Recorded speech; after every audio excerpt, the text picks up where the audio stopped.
जुलाई 2024 हमने अभी एक जजमेंट देखा सुप्रीम कोर्ट का जो मुस्लिम लॉ के अंदर था और नागरत्ना जी जो बेंच में थी उन्होंने ये जजमेंट दिया कि सेक्शन 125 के तहत मुस्लिम जो महिलाएं हैं वो अपना मेंटेनेंस मांग सकती है। हिंदू लॉ के अंदर ऐसे कोई बैरियर नहीं है, तो और हिंदू लॉ के अंदर मेंटेनेंस का भी सवाल बहुत गहरा होता है। स्त्री मांगती है, पुरुष नहीं मांगते, देने को तैयार नहीं है, हस्बैंड देने को तैयार नहीं है। अभी इसमें थोड़ा कैच भी है। कैच ये है कि 6-7 महीना रह के कभी कभी डिमांड 2-5 करोड़ की होती है जो अनरिजनेबल है, और वो हमारा जो मैट्रिमोनियल सिस्टम है वो कॉन्ट्रैक्चुअल नहीं है मगर पायस है।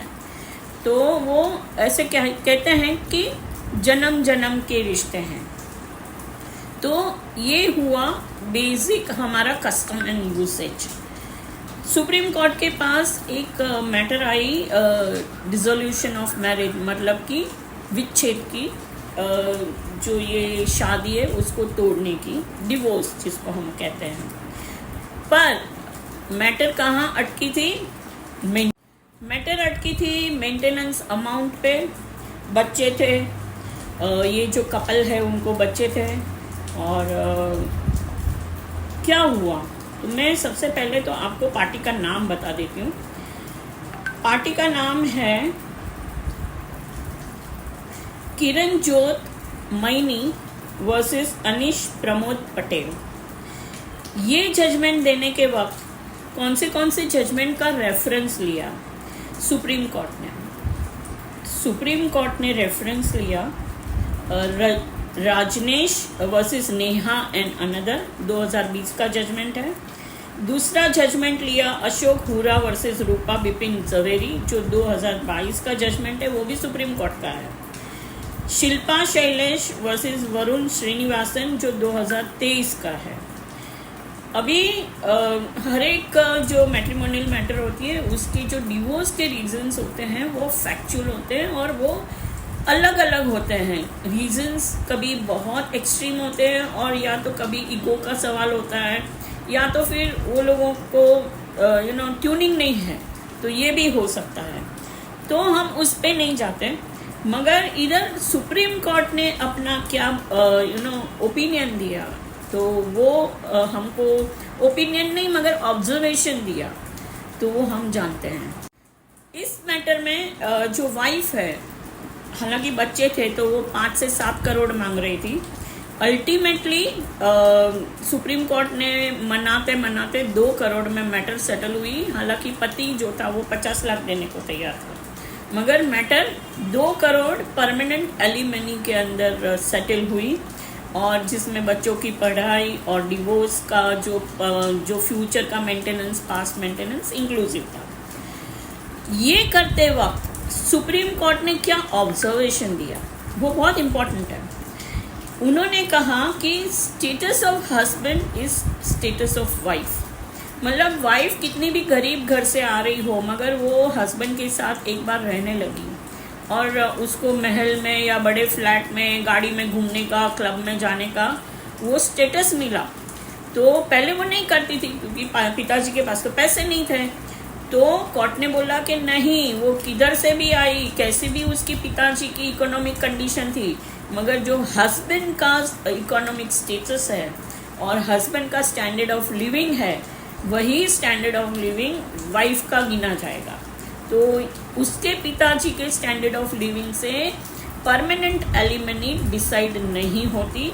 ये पहला ऑब्जर्वेशन दिया, ये फैक्टर है, वन ऑफ द फैक्टर।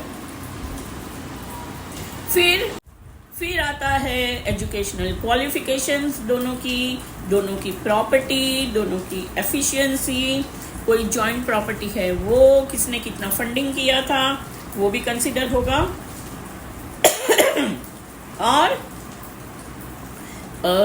जो वाइफ ने अगर एल्डरली मेंबर्स है उसके पीछे भी अगर खर्चा किया है तो वो भी करिए।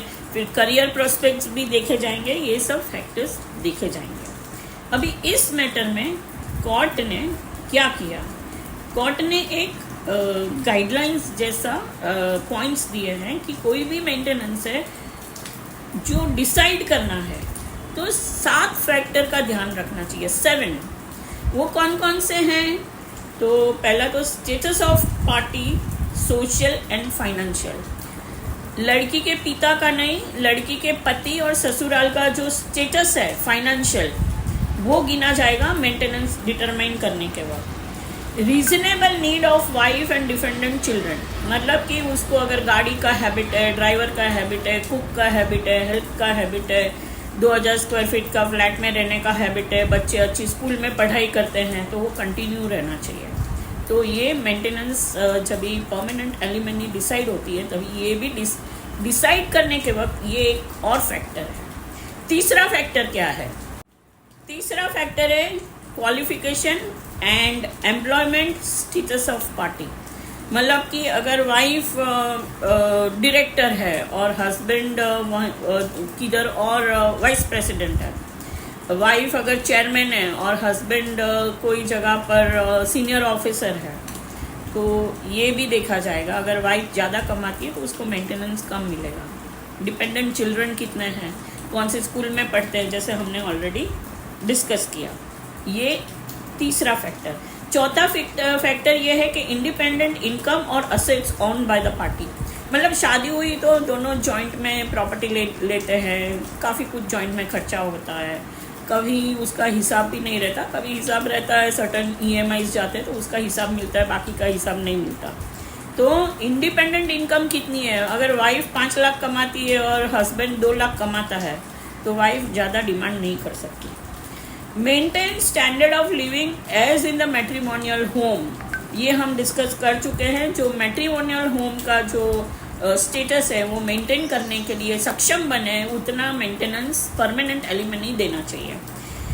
फिर अगर वाइफ ने नौकरी छोड़ दी, मतलब कि हस्बैंड के लिए, वो सपोज एक बम्बई में रहती है और उसकी शादी उत्तर प्रदेश में हुई और उसने बम्बई की नौकरी छोड़ दी, तो वो भी गिनती करके उसको, वो अगर अपनी नौकरी चालू रखती तो कितना वो इनकम जुटा पाती, तो वो भी परमानेंट एलिमेंट्री में आता है।